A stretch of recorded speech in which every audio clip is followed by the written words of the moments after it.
बड़ा करना है, कुछ बड़ा नाम करना है, लोग जाने मतलब उसको डंडा लेके पिटाई भी खाने पड़ती थी। मैं बोला यार मुझे तो कोई जानता नहीं है। चलो तो स्पोर्ट्स में तब से मेरी रुचि बढ़ी। टारगेट छोटा है तो आपको प्रॉब्लम बड़ी दिखेगी। अभी मुझे सोचता हूँ तो रोंगटे खड़े हो जाते हैं कि मैंने कितना बड़ा जान का रिस्क ले लिया। जूट का होता है ना नारियल के, जी जी। उसको अंदर डाल के सिलाई करके 4 गद्दे से हमने जूडो चालू करा। ताइक्वांडो भी हमने फिर चालू किया क्योंकि मार्शल आर्ट्स में सेकंड नंबर हमें ताइक्वांडो अच्छा लगा, मुझे राष्ट्रपति अवार्ड मिला।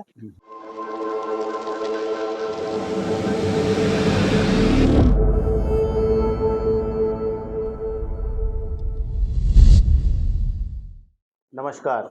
स्पोर्ट्स मिरर वन के सभी दर्शकों का एक बार फिर से बहुत बहुत स्वागत। और आज के इस अंक में हम आपकी मुलाकात एक ऐसे व्यक्ति से कराना चाहेंगे, एक ऐसे व्यक्ति के जीवन पर आधारित आज का हमारा ये एपिसोड है, जिसने मार्शल आर्ट के खेल में न केवल एक बड़ा मुकाम हासिल किया, बल्कि अंतर्राष्ट्रीय स्तर पर भारत के कोच भी रहे।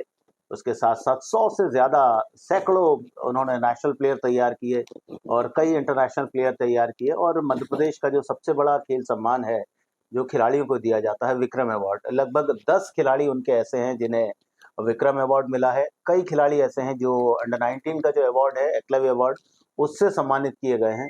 यानी लगभग 45 साल या 1982 से ले तो उन्होंने एक परंपरा शुरू की भोपाल शहर में और मार्शल आर्ट की ट्रेनिंग देना शुरू किया, और तब से लेकर ये अनवरत आज भी जारी है। एक ऐसा नाम जिसे बहुत ही सम्मान के साथ मार्शल आर्ट के क्षेत्र में न केवल झीलों के शहर भोपाल में लिया जाता है, बल्कि पूरे मध्य प्रदेश और देश में उनकी ख्याति है। एक अच्छे व्यक्ति के रूप में, एक अच्छे कोच के रूप में, एक अच्छे इंसान के रूप में जो लोगों की मदद करने के लिए हमेशा तत्पर रहता है। तो आज का अंक है इंटरनेशनल जूडो, इंटरनेशनल ताइक्वांडो के कोच और एनआईएस कोच श्री सुरेश श्रीवास्तव जी से। सुरेश जी, बहुत बहुत स्वागत है कार्यक्रम में आपका। बहुत नमस्ते, धन्यवाद आप सभी का। सुरेश जी, एक छोटी सी जगह से आप आते हैं, मध्य प्रदेश का वो जो स्थान है वो है शुजालपुर। हालांकि वहां से ऐसा अभी सुनने में तो नहीं आया कि कोई बहुत बड़े स्पोर्ट्स पर्सन वहां से निकले हों या कोई बहुत बड़ा टूर्नामेंट वहां से हुआ हो। तो शुजालपुर से चलकर मध्य प्रदेश के भोपाल में आना, उसके बाद इंटरनेशनल लेवल तक पहुंचना, एक बहुत अच्छी आपकी जर्नी रही है। और शुरुआत से हम जानना चाहेंगे कि इस मार्शल आर्ट के खेल की तरफ आपका जुड़ाव कैसे हुआ, स्पोर्ट्स में कैसे आए? स्पोर्ट्स तो क्या था, हम पढ़ने में कमजोर थे जी। ज्यादा उतना नहीं था, और घर की पारिवारिक स्थिति भी ऐसी नहीं थी कि कोई बड़े ड्रीम लेके कि वही बड़ा कोई पढ़ाई करना है। बस नॉर्मल बीए कर लो, बीकॉम कर लो, यही पढ़ाई का था। और पहले क्या होता था कि जॉइंट फैमिली वगैरह होती थी, तो कोई आजकल जैसे पेरेंट्स बच्चे पे ध्यान देते हैं कि पढ़ाई पे करो और कुछ बड़ा करना है या इतने % नंबर लाना है। और आजकल बहुत सारा ऑप्शन है। पहले यही था कि आप ग्रेजुएशन कर लो, नौकरी बीए कर लो, बीकॉम कर लो, तो बाबू बन जाओ, टीचर बन जाओ या पटवारी बन जाओ या छोटे मोटे बात। इससे बड़ा जो था वो 1-2 फैमिली ही करती थी कि कोई आईएएस आईपीएस बनना है या कोई बड़ा होना, बड़ा या सपना ज्यादा है कि रेलवे में जॉब मिल जाए तो बहुत बड़ी बात होती है, या बैंक, उसके लिए लोग तैयारी करते हैं। लेकिन मेरा बचपन से ही था। एक जो होता क्या है दामोदर जी की, जीवन में 2 चीज होती है, जैसे मोबाइल में 2 चिप होती है ना, ऐसे ही एक जो होता है ईश्वर आपकी बचपन में सोच डाल देता है दिमाग में कि आपका ध्यान सब कुछ उधर ही जाता है, आपको जो अच्छा लगता है। और एक चीज होता है बाद में संगति के कारण बदलता रहता है। तो जो मेरा ईश्वर ने सुबह शुरू से जो दिया था, तो एक तो सबसे अच्छा ये था कि लाइफ में मैं कुछ करना चाहता था। ये था कि कुछ करना है, मतलब बड़ा करना है, कुछ बड़ा नाम करना है, लोग जाने मतलब उसको। तो उसमें एक ही माध्यम था कि स्पोर्ट्स एक ऐसी जगह थी कि जहाँ पे लोग के नाम के पीछे लग जाता था कि भैया दामोदर जी है तो बास्केटबॉल प्लेयर है, ठीक है। या ऐसे हमारे सुजालपुर में एक राजन नायडू थे जो फुटबॉल के बहुत अच्छे प्लेयर थे। वो यदि उनको प्रॉपर मिलती सुविधा तो वो इंडिया टीम को भी प्रेजेंट कर सकते, इतना टैलेंटेड थे वो। तो वो जब होते थे तो राजन नायडू कोच बोले फुटबॉल वाले, तो उनको सब जानने लग गए। मैं बोला यार मुझे तो कोई जानता नहीं है। चलो तो स्पोर्ट्स में तब से मेरी रुचि बढ़ी। और सुजालपुर में हमने जो थोड़ा बहुत बेसिक चीजें होती थी, शाम को जरूर खेलने जाते थे, घर में रहते नहीं थे। 5 से 8 के कई बार पापा तैयार हो जाते थे कि जैसे आते थे तो डंडा लेके पिटाई भी खाने पड़ती थी। तो लेकिन मैं रुकता नहीं था। कई बार दरवाजा भी लगा देते तो मैं खिड़की से कूद के भाग के चले जाता था। पर शाम को खेलने जरूर जाना है, तो जैसा भी जो मिलता था वहाँ पे सुविधाएं जो थी उसके, तो वहाँ से खेला। बाद में जब मेरा एक पेपर खराब हुआ, पहले क्या होता था 11th के बाद कॉलेज चालू होता था, 12th। जी जी। तो मैं 12th में जब गया तो वहाँ पे मेरा एक अंग्रेजी का पेपर था, वो बिगड़ गया। तो मैं बोला अब तो घर में डांट पड़ेगी, पिटाई भी होगी, पता नहीं क्या क्या होगा, अपन तो पास हो नहीं पाएंगे। तो वहाँ पे संगति का असर जो होता है ना, एक मेरे थे निगम भाई साहब, रेलवे में थे वो, तो उन्होंने मेरे को गाइड किया कि तुम ITI कर लो कर, तो भोपाल में। तो मैं जब भोपाल में आया, तो जब भोपाल में मैं 12 अप्रैल को जो ITI चौराहा है गोविंदपुरा का, वहाँ पे मैं खड़ा हुआ था बाहर, कुछ फाइल थी स्पोर्ट्स के सर्टिफिकेट वगैरह, और ITI की इंटरव्यू वगैरह देके बाहर खड़ा था। तो जब मैंने देखा कि BHL के बहुत सारे लोग निकले, लंच हुआ था शायद उस बार BHL फैक्ट्री के, हाँ ये रायसन रोड पे बहुत सारे लोग निकले एकदम, सब स्कूटर बजाज और लैम्बर्ट और ये वो। उस टाइम पे 77 की बात है। तो हमारे यहाँ सुजालपुर में जो बड़े लोग होते थे, बिजनेसमैन या बड़े कॉलेज के, उन्हीं के पास 2-4 लोग के पास स्कूटर या कारें हुआ करती थी। मैं बोला ये तो सब पैसे वाले लोग हैं यहाँ पे। फिर मैंने देखा उसको, तो मुझे एक बचपन से मैं ड्रीम था मेरा, मैं विजुलाइज करता था कि यार अपन जहाँ रहते हैं वो इतनी अच्छी जगह नहीं है, इतनी कोई रोड ठीक नहीं है, लाइट ठीक नहीं है, पक्का कुछ सीमेंटेड ऐसा कुछ था नहीं। तो एक दिमाग में एक ढांचा बना हुआ था कि ऐसी चीज होना चाहिए, कॉलोनी जहाँ पे पूरे क्लब्स हो, प्रॉपर मार्केट हो, रोड हो और सब सुविधाएं हो खेलने की सब। तो जब मैंने BHL की टाउनशिप देखी जी, क्योंकि मैं जब ITI में आया तो मैंने फिर घर से पैसे मंगवाता नहीं था, इतने पापा का ऐसा बहुत बड़ा जॉब नहीं था जी। तो खर्च चलाने के लिए मैंने बच्चों को ट्यूशन पढ़ाना चालू किया था। तो उसी दौरान मुझे जब BHL में मैं ट्यूशन पढ़ा के जब देखा था, मेरे को जब यहाँ का टाउनशिप दिखा कि यहाँ पे जब बहुत सारे क्लब है, बहुत अच्छे अच्छे, सीनियर क्लब था, आटा क्लब था, टास्क क्लब था और आगा क्लब ये सब, और स्पोर्ट्स क्लब था। तो हम बोला ये तो सब सुविधाएं यहाँ तो खेलने की। बाद में देखा कि और भी चीजें, तो मुझे लगा कि जो मेरा ड्रीम था, जो मुझे चाहिए था, वो सब कुछ यहाँ पर है। तब मैंने उस दिन ठान लिया था कि चाहे दुनिया पलट जाए, कुछ भी हो जाए, मुझे रहना तो इसी टाउनशिप में नहीं है। फिर माता जी से मैंने आशीर्वाद लेने पहुंच गया, कालीबाड़ी मंदिर, वहां तक बोला मेरे को यही कुछ करो। तो लकीली मेरा BHL में जब वो इंटरव्यू था तो एक लिस्ट में नाम नहीं आया था, तो जब सेकंड लिस्ट आई तो मैंने माता जी से आशीर्वाद लेने गया, तो चमत्कार हुआ, माता जी का आशीर्वाद मिला जो कालीबाड़ी वाली मंदिर है, और सुबह मेरा BHL में अप्रेंटिस के लिए सिलेक्शन हो गया। वहां से मेरे ड्रीम पूरा होना चालू हुए। शुरुआत में बहुत मुश्किल थी। एक और मेरा दोस्त था, वो भी साथ में, हम एक ही रूम में रहते थे छोटे से। एक साइकिल थी, पापा ने साइकिल दिलवा दी थी, वो साइकिल से मैंने सफर चालू किया, और एक 10 बाय 10 के रूम में हम 2 लोग रहते थे। तो मैं काफी मतलब कुछ करना था, दिमाग में होता, तो मैं कभी ये स्काउट सीखने जाता था, कहीं NCC में, कहीं स्पोर्ट्स में, एक्टिविटी में, कहीं समाज में, हमारा चित्रगुप्त समाज में, तो ऐसे में जाता था साइकिल से। तो मेरा जो पार्टनर था, तो वहाँ मेरे पिताजी को चिट्ठी लिख दी उसने कि आपका बेटा तो आवारा हो गया है, ये पता नहीं सुबह कहाँ जाता है। तो वो अप्रेंटिस में थे, वो भी था, मैं भी BHL। बोला ये तो पता नहीं कहाँ जाता है, सुबह से लगा के और रात को 10-11 बजे आता है, क्या क्या करता है, आप इसको अलग कर दो, मतलब हम अलग अलग रहेंगे, आप करो। मेरे पिताजी परेशान हो गए, लड़का पता नहीं क्या कर रहा है। मैं बोला कुछ नहीं कर रहा हूँ, मैं ये करता हूँ। बाद में पता पड़ा कि मेरा दोस्त जो था उसकी सोच थोड़ी संकुचित थी, उसको यही था कि बस दाल रोटी खाओ करो, और कुछ कोई मतलब एक्टिविटी नहीं है, अपना ट्रेनिंग करा घर में इतना। तो एक दिन आया तो वो अपना सामान अलग, मेरा सामान अलग। तो मैं बोला क्या हुआ, बोला भाई आज से अपना अलग अलग। बोला ठीक कोई बात नहीं। तो मैं जुनून था, जोश था, मैंने सब करके मैंने अपने लिए तलाश करी। तो एक ज्योति नर्सरी स्कूल था पिपलानी में, जो आजकल गांधी मार्केट के पीछे मसाला केंद्र हो गया। वो छोटा सा स्कूल था, उसमें भी एक वो हमारे थोड़ा पहचान के थे। तो मैंने बोला कि मुझे रहने के लिए, तो उनको भी एक चौकीदार की जरूरत थी। अच्छा, कि रात में कोई यहाँ पे रुक जाए तो अपना सामान देख लेगा, तो मुझे रहने की जगह जरूरत थी। तो एक छोटा सा रूम था, उसमें टाट पट्टी और टूटा जो सामान होता था, कंडम सामान, वो एक तरफ पड़ा हुआ था। बोले भैया ये जगह है हमारे पास। तो वहाँ पे हमने रहने की व्यवस्था करी अपनी। छोटा सा अपना स्टोव था, एक साइकिल थी, छोटा मोटा सामान था, खुद का खाना बनाना पड़ता था। लेकिन बहुत प्रॉब्लम थी, लेकिन तकलीफ नहीं होती थी, तकलीफ में। क्योंकि जब आपके टारगेट बड़े हैं तो प्रॉब्लम नहीं दिखती है, और ये आपकी टारगेट छोटा है तो आपको प्रॉब्लम बड़ी दिखेगी। शादी के कार्ड बांटने हैं, ड्रॉप जोन है ना, घर से टिफिन मंगवाना है, ड्रॉप जोन है ना। जुनून था कुछ करना है।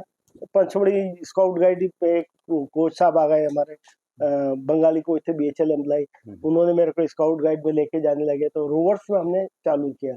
पिपलानी में ऑफिस था, तो हम लोग समाज सेवा करते हैं, और कोई भी काम होता है एक्टिविटी तो हम पार्टिसिपेट करते हैं। उसमें मैंने जी जान से करा, साइकिल से।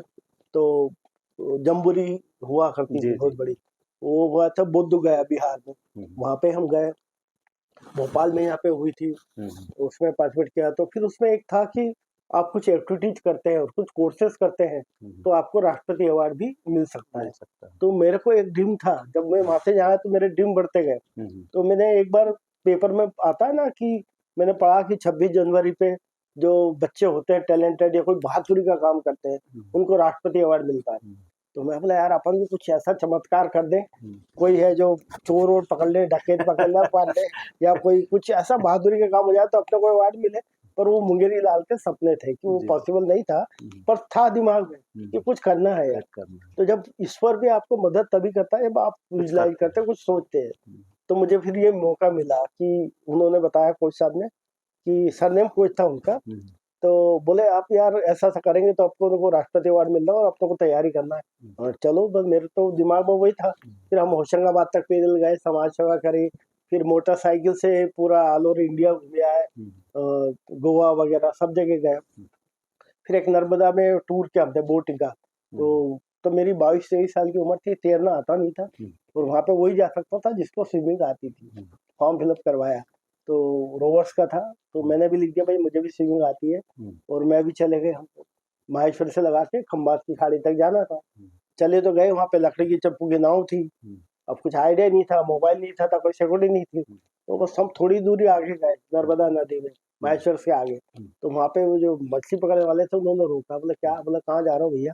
बोला हमें तो नर्मदा का वो करना है, परिक्रमा, वहां तक जाना है। इसी से जाओगे?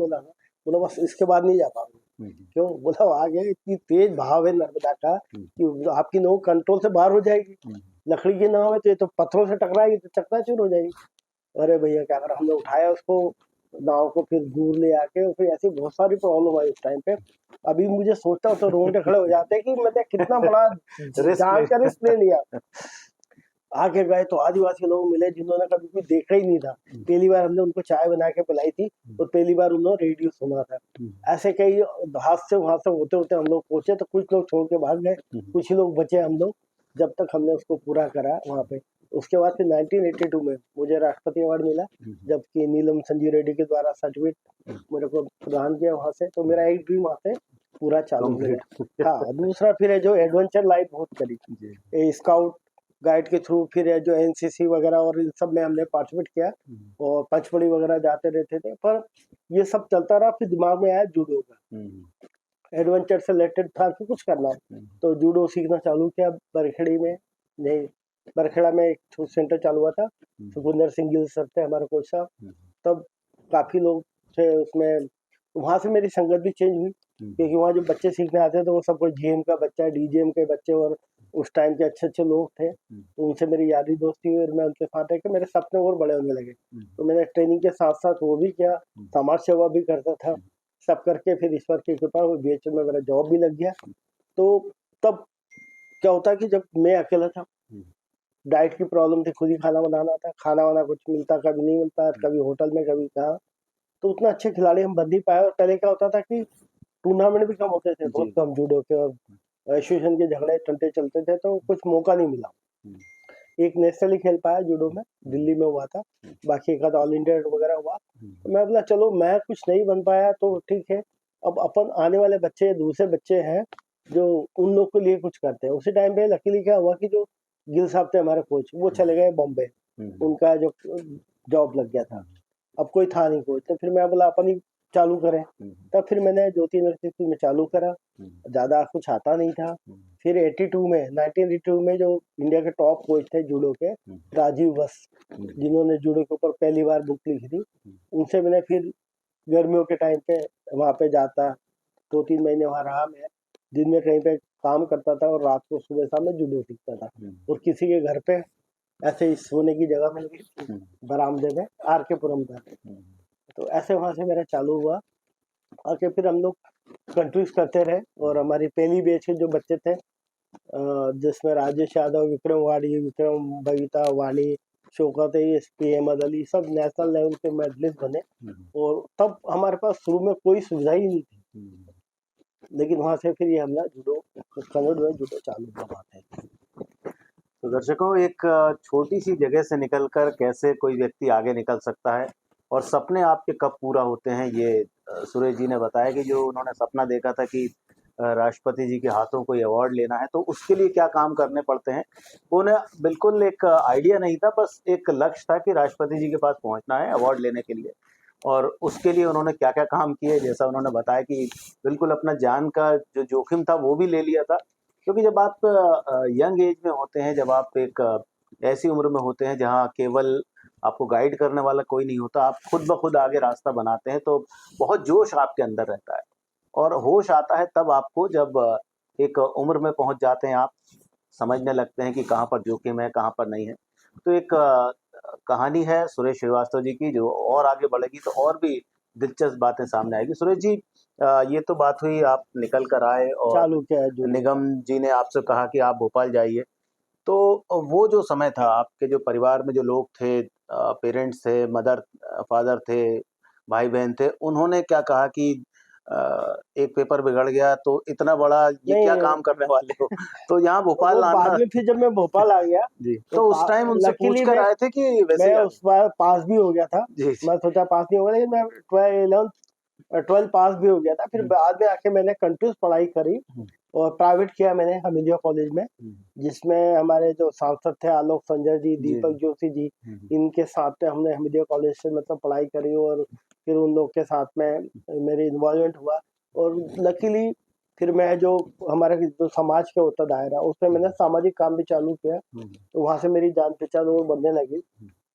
और उस टाइम पे मेरे पास, जब मैं ज्योति इंडस्ट्रियल स्कूल में रहता था, तो मैंने पार्ट टाइम कुछ कुछ करता रहता था, क्योंकि बीएचएल के अप्रेंटिस में 4-5 रुपये मिलता था, तो उसमें खर्च नहीं चलता, तो मैं बच्चों को ट्यूशन वगैरह पढ़ा के और कहीं ना कहीं पार्ट टाइम कुछ काम भी करता था। उसी दौरान फिर जो मेरे प्रहलाद श्रीवास्तव से मेरी मुलाकात हुई, जो कि अभी रिटायर्ड हुए, डिप्टी डायरेक्टर पब्लिसिटी डिपार्टमेंट से। उन्होंने फिर उनके थ्रू हम लोग कायस का बहुत बड़ा प्रोग्राम करवाया था।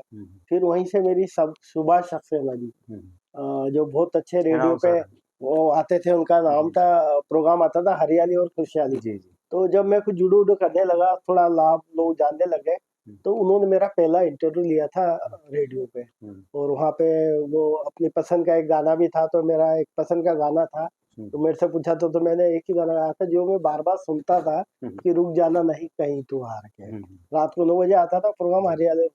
वहां से फिर है जो आर्टिकल्स वगैरह पेपर में, बच्चे जब मैंने कोचिंग चालू करी, तो शुरुआत के दौर में हमारे पास कुछ भी नहीं था, हॉल भी नहीं था, एक ऐसी छोटी सी जगह थी, 2-3 स्कूल, वहां से मैं चालू किया था। मेरा पहला बैच जो था 1982 में। उसके बाद में फिर जगह वो भी चली गई थी, तो पिपलानी में ग्राउंड था, ओपन में हम लोग करते थे। बाद में धीरे धीरे फिर आटा क्लब में थोड़ा जगह दिया, तो गद्दे नहीं थे, तो फिर मैंने कुछ, मेरे पास 2000 रुपये था, तो 2000 रुपये के फिर मैंने 4 गद्दे बनवाए थे जूट के, रेलवे स्टेशन के वहाँ पे स्पोर्ट्स का सेंटर था, तो पहले जूट का होता है ना, नारियल के, उसको अंदर डाल के सिलाई करके 4 गद्दे से हमने जूडो चालू करा। और धीरे धीरे फिर सुविधाएं मिली, कुछ गद्दे ठीक करे। और शुरू में बहुत टफ था, क्योंकि जब तक आपका कोई खेल संघ में और ऊपर कोई माँ बाप नहीं हो या कोई सपोर्टर नहीं हो, तो बहुत स्पोर्ट्स में आगे बढ़ना बहुत मुश्किल होता था। लेकिन जब आप एक्स्ट्रा ऑर्डिनरी करते हैं, तो कोई माइकला रोक ही नहीं सकता है। जब मैंने बोला अपने आप को सक्षम बनाओ, तो हमने अपनी लाइन बड़ी करी, हमने अपने खिलाड़ी तैयार करे कि हमारे बगैर टीम नहीं जाएगी। तो फिर हमारे धीरे धीरे बच्चे जीतने लगे, जिसमें फिर विक्रम अवार्ड मिलने लगा, सब कुछ हुआ। और उसी के चलते चलते फिर मुझे विश्वामित्र अवार्ड मिला, मुकेश नाथ जी टाइम पे था। और उसी से चलते हुए जब मेरे खिलाड़ी जीतने लगे, इंडिया लेवल पर बाहर भी खेलने लगे, तो फिर मुझे भारतीय जूडो टीम का 2003 से 2005 तक कोच बनाया गया, महिला टीम का। और हम लोग कोरिया वगैरह टीम लेके गए, जेजू वगैरह, Rajiv Gandhi judo international tournament, वहाँ भी मेडल हम लोगों ने जीते करके। तो ये सब कुछ चलता रहा जर्नी। और अभी जो हमारा है, अभी भी सेंटर हमारा 40-45 साल से चल रहा है, आगे भी चलता रहेगा।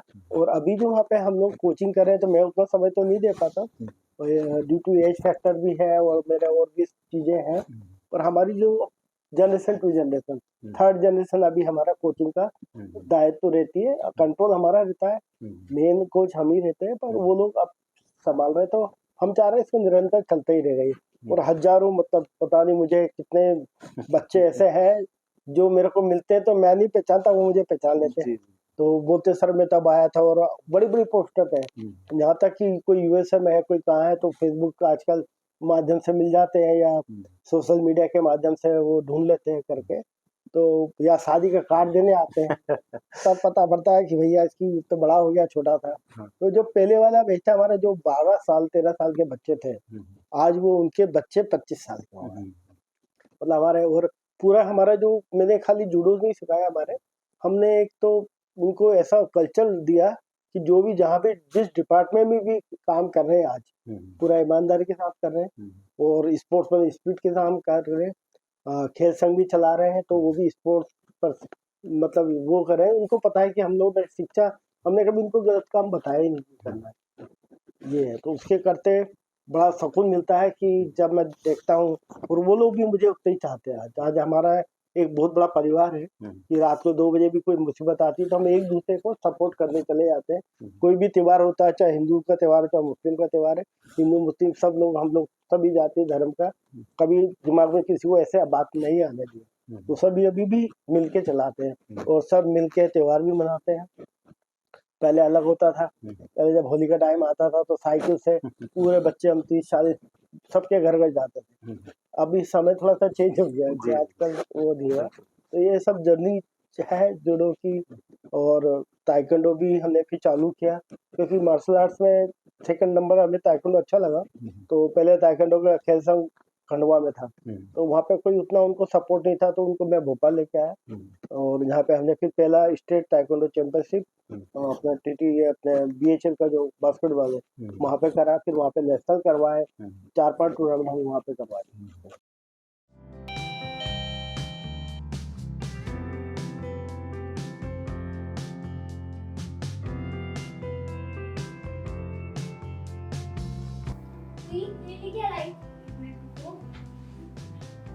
Eyebrow toner powder, eyebrow hair shampoo, eyebrow onion hair oil, जी मेरे लिए भी लेके उसका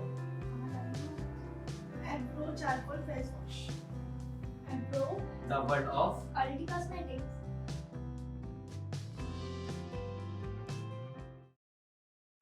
तो जूडो से निकलकर ताइक्वांडो की तरफ आना, और ताइक्वांडो में जो पहले इंटरनेशनल प्लेयर आपके बने, बबीता कठेत और वाणी स्वामी, ये पहले इंटरनेशनल प्लेयर आपके बने एशियन पूरे इंडिया से जो पहली बार ही कोई टीम बाहर गई थी, जी जी नेपाल काठमांडू में, और एशियन चैंपियनशिप था वहाँ पे। जब लड़कियां उतनी ज्यादा होती नहीं थी, तो वहाँ पे भी ये दोनों सिलेक्ट हुई, जबकि ये दोनों जूडो प्लेयर थे बेसिकली। पर साथ में हम लोग, क्या होता है कि थोड़ा सा मिक्स करके चलते थे, एक दूसरे बहन भाई है तो ये भी कर लो भैया, वो भी साथ में। हम लोग मार्शल आर्ट्स मतलब उसमें सब कुछ होता था। तो हमारा मेन शुरुआत में सेल्फ डिफेंस का था।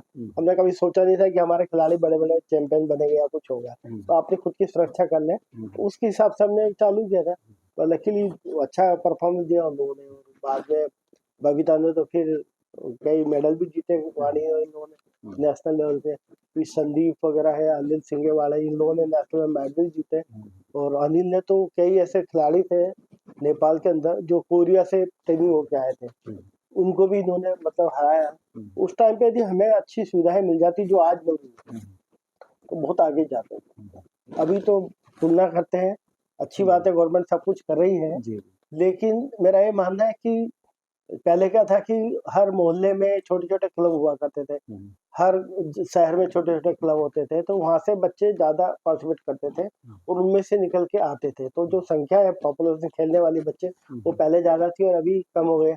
और आजकल क्या बच्चा रात को सोता है 2 बजे, 12-1 बजे तक टीवी और ये सब देखता है, सुबह 11 बजे उठेगा सो के। वो खेलने भी जाएगा तो वो आजकल नया सिस्टम आ गया टर्फ वाला, छोटा-सा फुटबॉल ग्राउंड है, उसी में 6-6 इधर होके वो खेले जाते हैं और मेरा बेटा भी जाता है तो इससे मुझे पता है।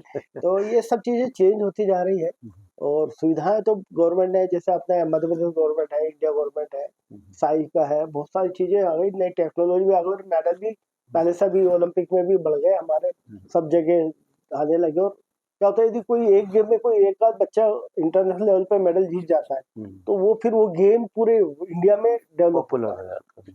आपने देखा बॉक्सिंग पहले कोई नहीं जानता था। जी टीटी नगर स्टेडियम में भी पहले बॉक्सिंग नहीं होता, हम लोग जूडो में ही मेडल जीत के लाते जी नेशनल गेम में, अधिकतर सबसे नंबर 1 पे जूडो ही हमारा होता था।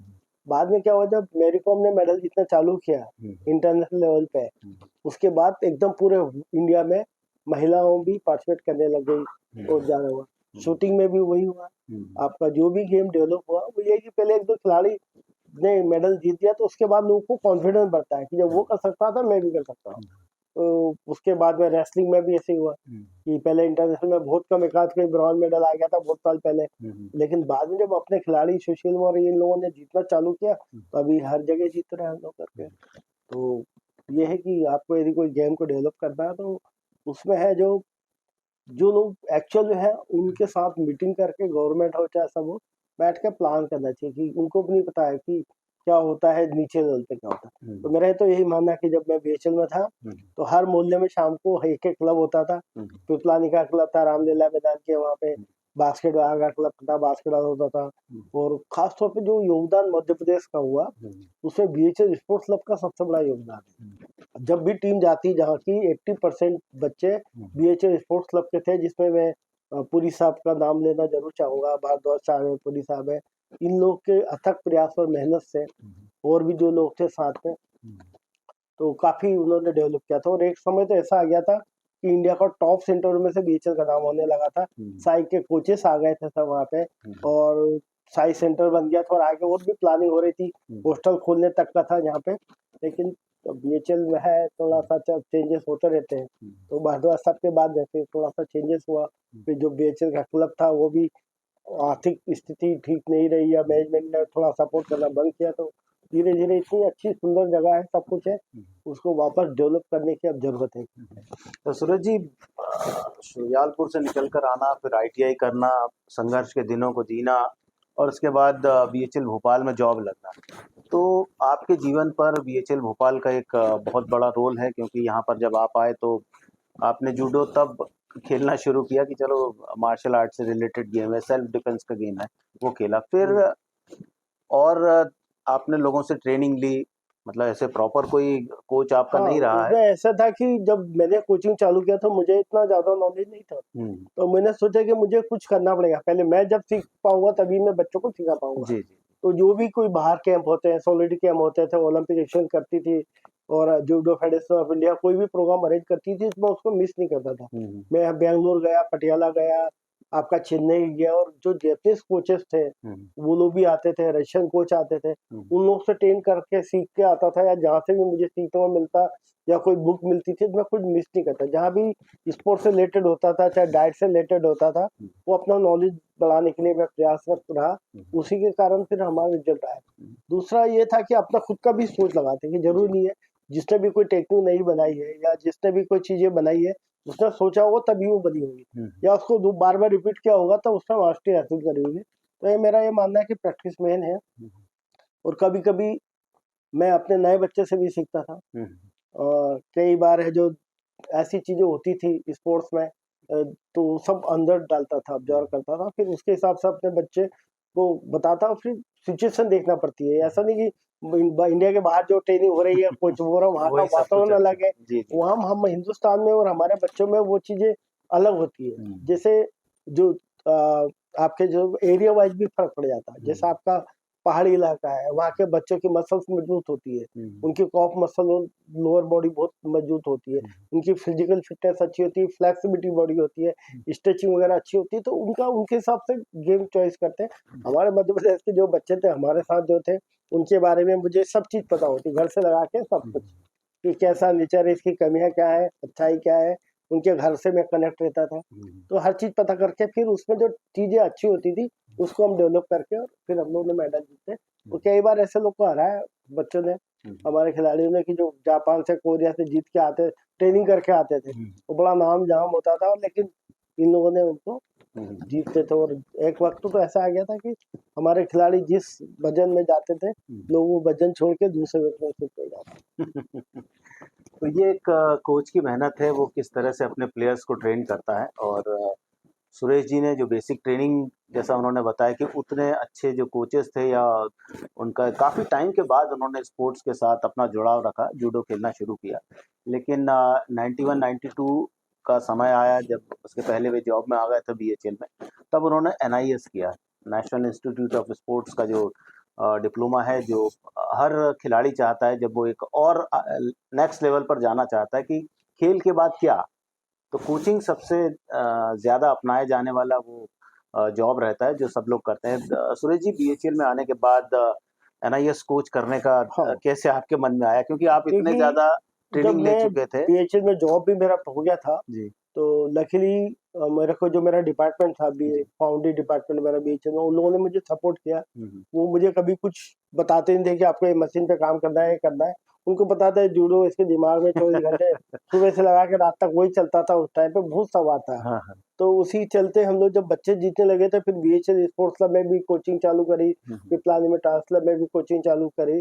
तो उसके बेनिफिट मुझे फैक्ट्री में भी मिला कि मुझे जॉब नहीं करना पड़ता था, और अधिकतर टाइम मेरा स्पोर्ट्स में सुबह शाम था। उसी के चलते हुए जब हमारे कुछ लोग साथी थे उस टाइम पे, जब साई का हमारा चल रहा था और भारद्वाज साहब स्पोर्ट्स ऑफिसर थे, तो उन्होंने पूरा BHL के कुछ लोगों को, जैसे संजय श्रीवास हो गए बास्केटबॉल, जय सिंह वगैरह हो गए बैडमिंटन से, और मैं जूडो से, हम लोग को पटियाला भेजा। NIS के? हाँ, BHL के खर्चे से जॉब भी चलता रहा, हमारा खर्चा भी पूरा, वहाँ का फीस वगैरह सब BHL ने दिया। उसके बाद प्रॉपर हमने कोचिंग चालू करे, लेकिन उससे पहले भी हमने रिजल्ट थे, लेकिन करते हुए थे, लेकिन पता नहीं होता था कि ये चीजें ऐसे होती है, ऐसे मोटिवेशन होता है, या ऐसा ट्रेनिंग शेड्यूल बनाया जाता था। हम अपने हिसाब से बनाते थे, लेकिन वहाँ से प्रॉपर साइंटिफिक तरीके से उन्होंने जो सीखा है वो हमने चालू किया, उसी के कारण फिर कंटिन्यू हम लोग करते रहे। दर्शकों, NIS कोचिंग करने के बाद पटियाला से वापस सुरेश श्रीवास्तव जी लौटे, और जो उसके पहले भी उनकी जर्नी थी, वो जैसा उन्होंने बताया कि वो ट्रेनिंग तो कराते थे प्लेयर्स को, रिजल्ट भी नेशनल इंटरनेशनल लेवल पर उनके प्लेयर्स लेकर आए थे, लेकिन जो एक प्रॉपर कोच रहता है वो बहुत सी चीज़ें सीख कर आता है। हमारे देश में अलग अलग सेंटर हैं, पटियाला में सेंटर है, कैलकाटा में सेंटर है, उसके अलावा बेंगलुरु में सेंटर है, ऐसे अलग अलग जगह NIS के सेंटर हैं जहाँ अलग अलग जो गेम्स हैं उनके जो कोचेज़ हैं वो तैयार किए जाते हैं। और हमारे देश ही नहीं बल्कि विदेशों से भी प्लेयर्स आते हैं इन सेंटर्स में, और NIS का जो डिप्लोमा है वो लेकर जाते हैं। इस कार्यक्रम में इतना ही। अगले कार्यक्रम में एक बार फिर से सुरेश श्रीवास्तव जी से उनके आगे के खेल जीवन के बारे में और व्यक्तिगत जीवन के बारे में बात करेंगे।